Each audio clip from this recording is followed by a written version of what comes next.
میگن یه روز یه پدر و پسر با هم راه میرفتن، دست پدره رو شونه پسره بود. پدره یهو پرسید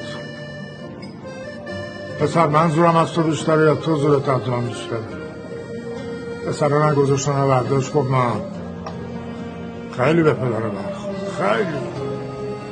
اومد کنار دیوار وایساد و پسره نگاه کرد. آره شاخش نمیشد، قد کشیدی بازود کلوف شده، بایدم بی تعارف بگید زورت بیشتره. گفت نه پدر زور شما بیشتره. گفت کی؟ تو که یه دقیقه پیش یه چیز دیگه گفتی. اون موقعی که گفتم زور من بیشتره دست شما روشونم بود، واسه همین از همه دنیا قوی‌تر بودم.